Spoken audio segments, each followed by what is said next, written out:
Len McCluskey, leader of Unite the Union, admitted his bitterness following Labour's worst election victory in 2019 for nearly 100 years.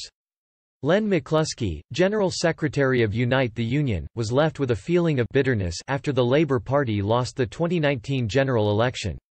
Labour under Jeremy Corbyn advocated the most radical left-wing policies seen in British politics since the days of Michael Foot, but they were heavily defeated by Boris Johnson's Conservatives. Although many had predicted a Tory victory, no one forecast such an abysmal result for Labour, its heaviest defeat since 1935. It marked an end to Mr Corbyn's Labour and any hope for a left-leaning government in the UK for at least 5 years. The defeat was a bitter blow to the party, but many people simultaneously recognised that it could only get better from that point onwards. Sir Keir Starmer has since become the party's new leader. A more moderate politician, Sir Keir sits still left of the spectrum yet closer to the middle. This compromise has left many hopeful that Labour will attract more support for 2024's general election. For the unions, it would take a little longer to recover from the fall of their most enthusiastic supporter for decades. During an Oxford Union address earlier this year, Mr McCluskey revealed how the ordeal had left him feeling bitter. He said, "I'm convinced that trade unions are needed now more than ever to represent and unite people in what is becoming an increasingly divided society.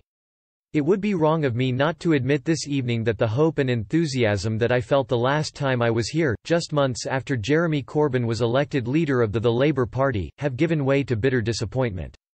But while the sense of defeatism and demoralisation is inevitable, I see it as my role to shake off that particular feeling and to work to build a movement that wins for working people, whatever the government is in power."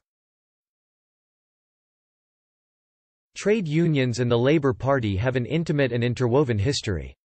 The party was in fact formed and funded by the trade union movement around the turn of the 20th century. When Labour came into power in 1945, the party and the unions that funded it were considered as synonymous. One of the most famous trade unionist Labour politicians, Aneurin Bevan, from working-class South Wales.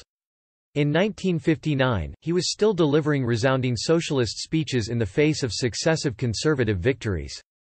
In the 60s, relations between the unions and the party started to simmer when the unions accused then Prime Minister of attempting to curb their powers. Then, in the 70s, trade unions picked up their popularity and power once again, becoming an integral part of British life, appearing on TV and stage around the world. Labour's 80s leader, Neil Kinnock, took on the unions, calling them outdated, misplaced, irrelevant, a speech which was met with fierce opposition. With Tony Blair's ascension to leader in 1994, New Labour was pushed forward and the party's old ties were slowly slashed. Since, trade unions have had an awkward place in modern politics, especially with the party they founded. Mr Corbyn held out an olive branch, but many are now sceptical over the strength of the newfound relations as the party distances itself from its socialist agenda.